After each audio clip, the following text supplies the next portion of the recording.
Hello everyone, welcome back to my channel, That Model Railway Guy, and welcome to the final episode of my TT120 layout build. Yes, this is the last episode of the series, and with that in mind, our sponsor today is the Model Centre, who you may remember sponsored the very first videos in this series when I was just starting out. More about them later on though, because in the previous episode I added the finishing touches to the layout, and Teaton made its exhibition debut at the Spa Valley Railway, which was incredibly exciting, and it was great to be able to display the layout to everyone who came down to the show. So, what's left? Well, don't forget that all this time I've been building this layout for my dad, and now that the exhibition is done, it's time to install it in his office. So that's going to be the first part of this video, and then I thought it would be nice to take you through a full operating session on Teaton. I've had a lot of questions about how the layout actually works, especially when it comes to turning trains and locomotives, and there's a really nice sequence you can run on the layout, so that's coming up later on. For now though, let's take a look at where this layout is going to be installed. So welcome to my dad's office, and this is where the layout will be taking up permanent residence. It's not a huge room, but we did do all the measurements before starting the build, so we know the layout will fit here. The issue is more going to be fitting it in when there's minimal space to move around it. Teaton will also be lifted up from the desk surface slightly using these wooden supports, and that just brings it up to a nicer level and also means that all the servo and point motors underneath won't get damaged. So with the space ready, it was time to get the layout in. Teaton was tipped on its side and brought into the far right corner as much as possible. I then went in behind the layout so I could support it while we brought the left hand side further round to straighten it out. The next challenge was then the back scene, which needed to be fixed in from behind. With the back scene lifted over the layout, we were then able to put all the bolts in and attach it to the back of the layout. The whole desk with the supports and the layout on top could then be carefully pushed backwards until it was flat against the wall. At this point I was actually underneath the layout, making sure everything stayed in place.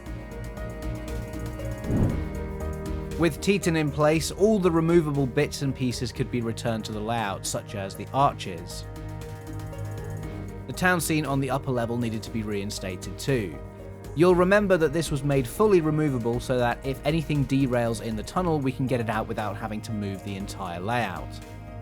The importance of this is a bit more evident now, as the layout is quite snug in this part of the room, so getting access from the side or the rear wouldn't be a simple process. With the town scene back in place, the rest of the buildings and details around the layout could be reinstated too. Eventually I think we'll fix most of these down so that there are fewer loose bits should we ever need to move the layout in the future. To be honest, I was mostly of the opinion that once we got the layout in this room it would be really difficult to get it out again. But actually the installation was fairly painless, and it's not impossible that we could take it to other shows in the future.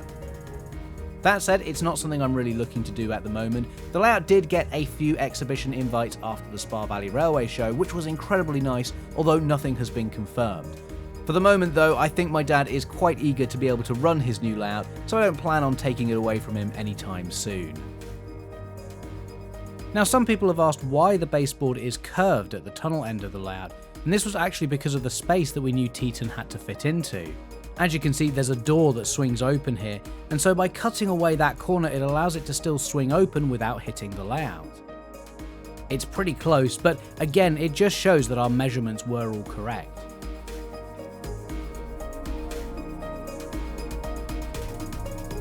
You can see the layout looks fantastic, and as expected it does fit into the space really nicely.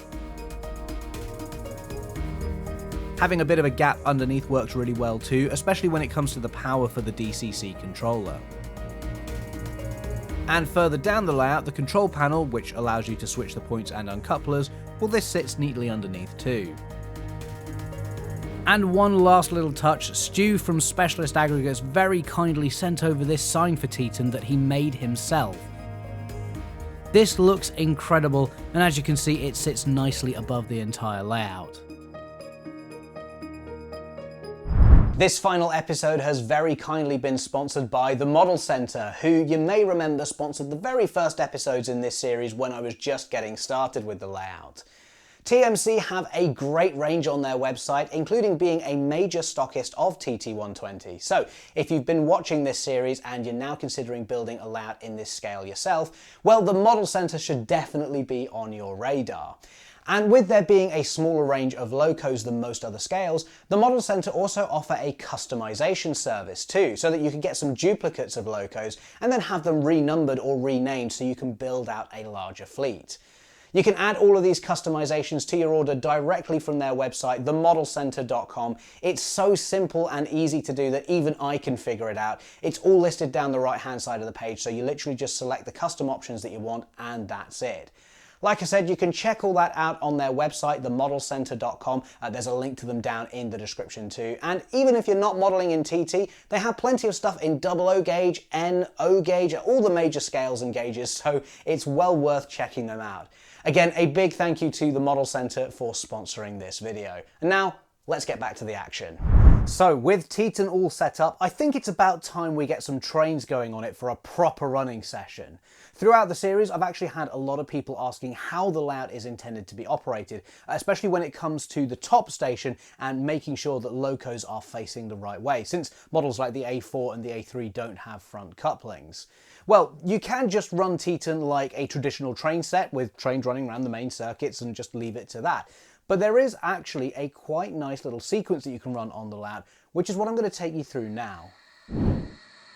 The sequence starts out, as you might expect, at Teaton Station, where we have 2 trains ready to depart.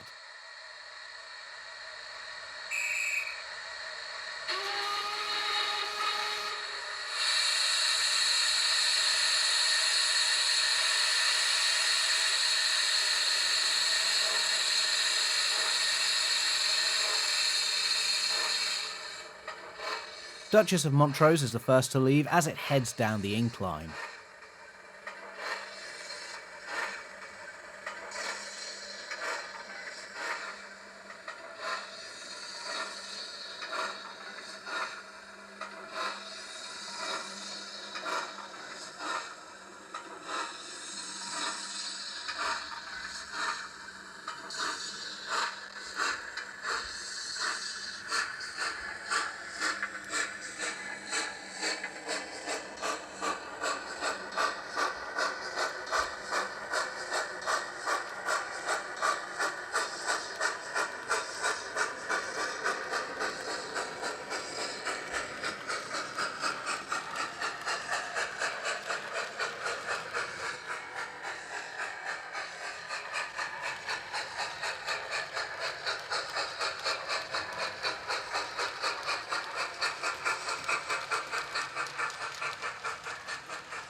Once at the bottom, the points are all set for this train to cross over to the inner loop.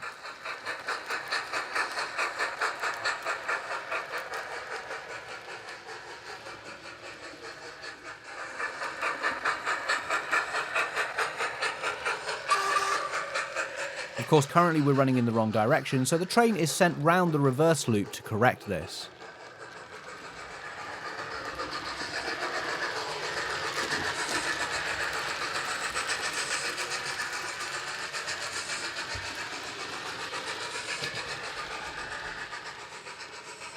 And with that train running quite happily, we can now turn our attention to the HST, which is also ready for departure.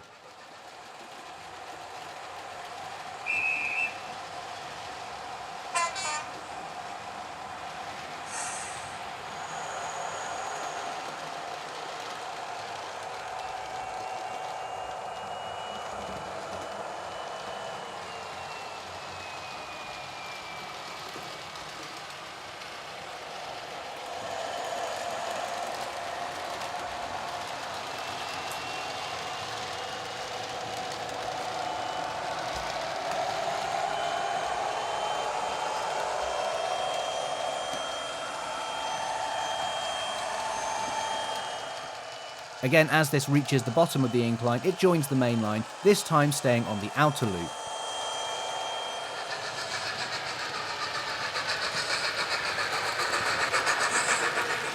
So already we have 2 trains running in opposite directions round the 2 main circuits.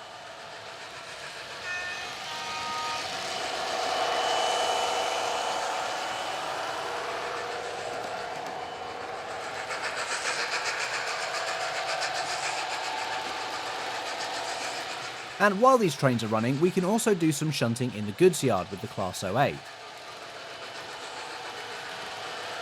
The goods yard is actually laid out as a standard Inglenook shunting puzzle, so you can get really involved with forming up a freight train if you like.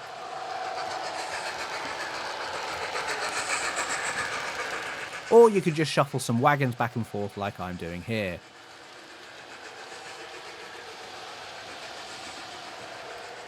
And the uncoupling ramps hidden in the track here are also really handy for being able to disconnect wagons.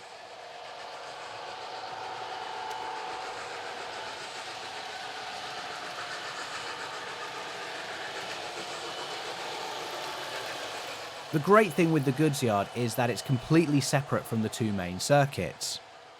This means that I can shunt the sidings as much as I like without needing to worry about blocking the main line.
Now, let's say I've had enough of running Duchess of Montrose and I want another loco to take over this train.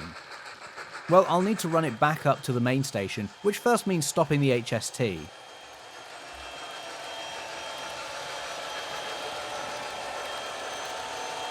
Usually I bring it to a stand inside the tunnel so it's hidden out of sight.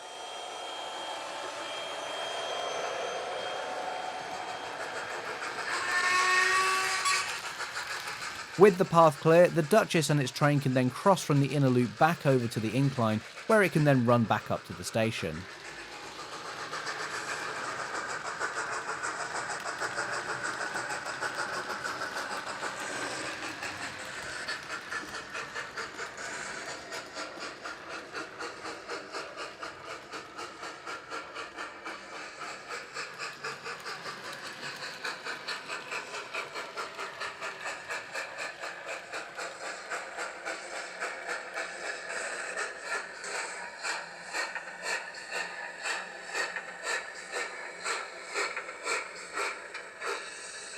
And as the train comes to a halt in the platform, you'll notice that the loco is now facing in the opposite direction, which could be an issue. In the sidings, we've got two locos that could take over the train, and if I use the Class 50, I wouldn't have a problem because this model has couplings on both ends. The A3, though, only has a coupling on the tender, and it's facing the wrong way, just like the Duchess. This is where a lot of people have been asking, how do you turn the loco so that they are facing the right way again? And this is actually incredibly simple.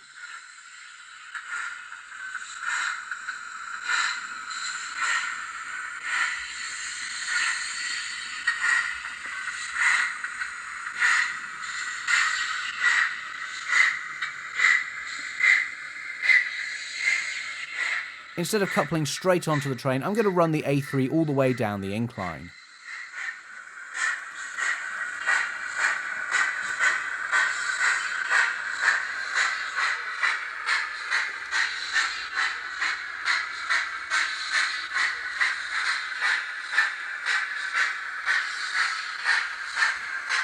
The points are all still set for the inner circuit, which is exactly what I want, as I'm going to run this light engine round the reverse loop on its own.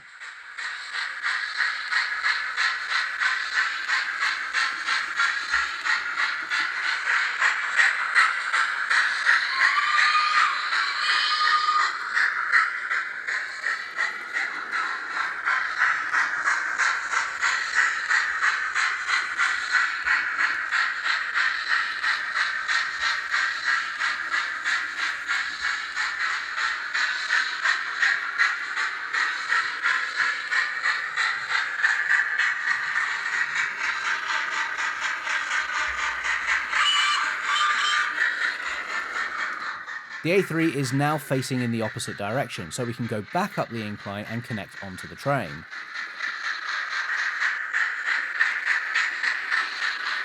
And some people might ask, why not just have a turntable instead? Well, firstly, they take up quite a lot of space. We probably would have had to have got rid of the entire town scene behind the station to be able to include a turntable.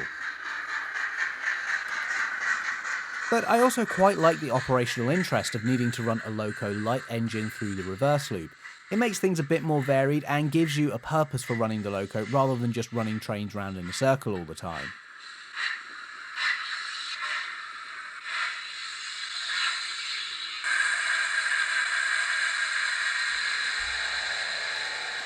With the A3 now safely on its train, the HST can be restarted. Since this is on the outer loop, I'll now transfer the train over to the inner loop.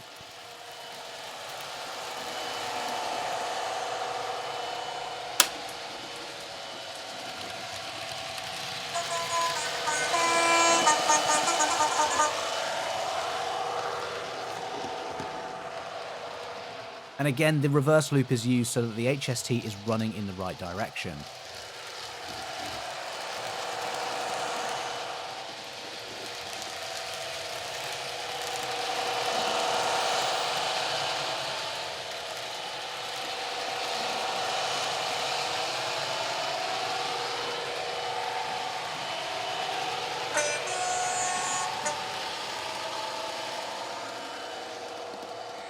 Back at Teaton station, the A3 is also ready to depart, but first we need to disconnect the Duchess from the rear of the train. Luckily, I stopped right over an uncoupling ramp, which can be used to disconnect the loco.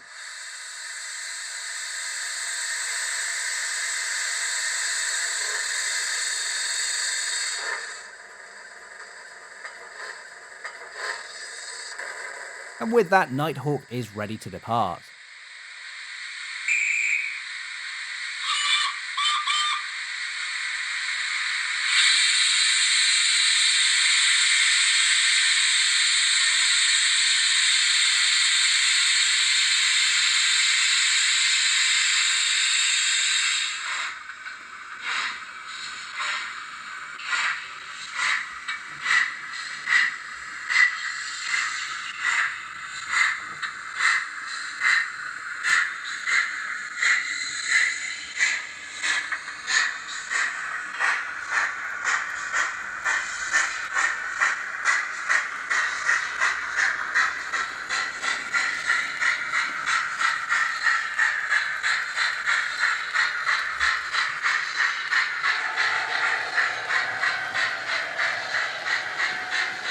Once this joins the main line, it can happily run round the outside loop, and once again we've got two trains running on the layout.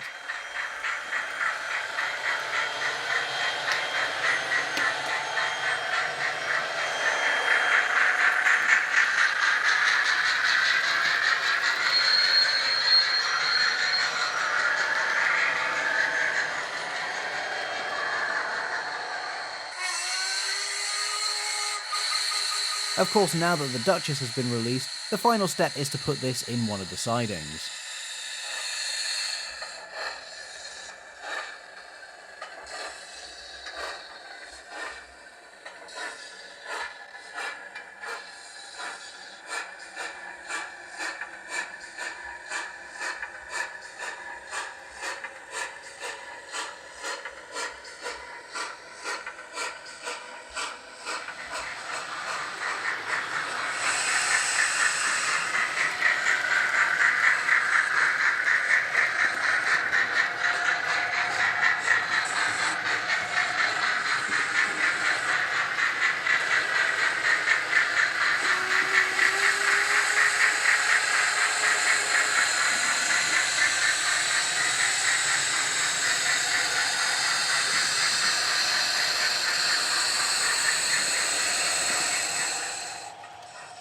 Like the Class 50, the Duchess has a coupling at each end, so I could potentially run this tender first for its next train if I just wanted a quick loco swap.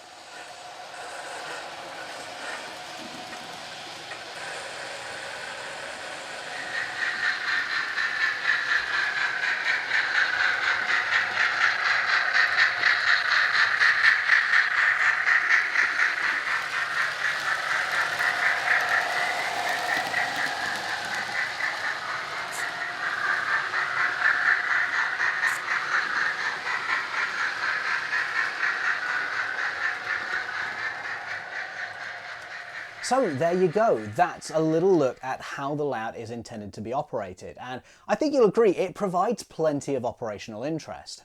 At its most simple, you can just literally have 2 trains running around the main circuits, but if you want to get a bit more involved, you can shunt the goods yard too, and then of course if you want to get really involved, you can take a train up into the station, swap over the locos, and that provides a nice little sequence that takes around 5 to 10 minutes to complete.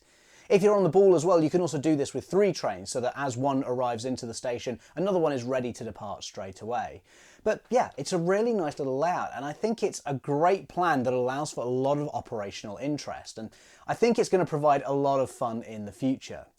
And so, as we come towards the end of this episode and the entire series, I do think it's worth looking back on my time modelling in TT120. It's certainly been an interesting experience, and I've really enjoyed building a layout in this scale, which I think has a lot to offer. It's not going to be for everyone, in exactly the same way that O-Gauge or 009 isn't right for everyone either, and that's okay. But we are starting to see TT establish itself in this country a bit more. This series was really about seeing whether it was actually possible to build a proper layout in this scale, not just a train set or a demo layout, but using a mixture of the things that were already available and then filling in the gaps with standard modelling techniques or things that I make myself. I hope throughout these videos I've been able to prove that absolutely yes, you can build a model railway in TT120. So for all the naysayers complaining that there isn't enough available in this scale yet, well, as someone who has a real-world practical experience of actually building a TT120 layout, I respectfully disagree. I also really like the opportunity this layout has given me in regards to building a layout for my dad. I wouldn't have normally built a tail chaser style layout like this, or just for fear of it becoming too much like a train set, but obviously my dad isn't worried so much about how prototypical things are and just wants to be able to run trains constantly. And yeah, there are parts of the design where I pushed back a little bit to make it a little bit more realistic, but I don't think I would ever have set out to build a layout like this on my own. Overall, it's been a really interesting experience, one that I'm glad I've had the opportunity to explore, and one that I'm glad to have had the opportunity to share with you guys as well. And the result, I think, with Teaton is one of the best model railways that I've ever built.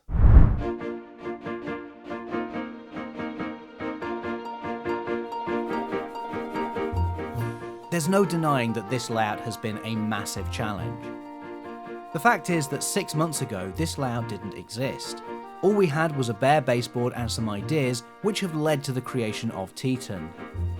From laying the first sections of track, and getting all the wiring in place, to starting work on the scenics, this layout build has been interesting at every step. It's also provided new challenges and opportunities for me to step out of my comfort zone. I've learned all about Pico's new unifrog point and how to wire them up correctly.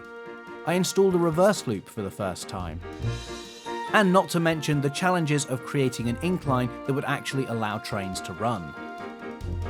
In fact, just having an upper level at all has been a brand new experience, and a big part of this build has been to satisfy my own creativity, but also to include the things that my dad has asked for. Hopefully this series has inspired some of you to have a go at building a layout too, whether that's in TT120 or another scale entirely. When we exhibited Teaton, there were a lot of people who said they'd been following this series and it had given them the push to start building their own layout. But what was especially encouraging was the number of families with young children that wanted to make a model railway, and it was really fantastic to see the enthusiasm they had. While a model railway is never truly finished, and there are still lots of little jobs and details that can be added in the coming years, for now my time on Teaton has come to an end. Personally, I've really enjoyed this experience, and to everyone who has been following the build over the past 6 months, thank you so much for watching, and goodbye.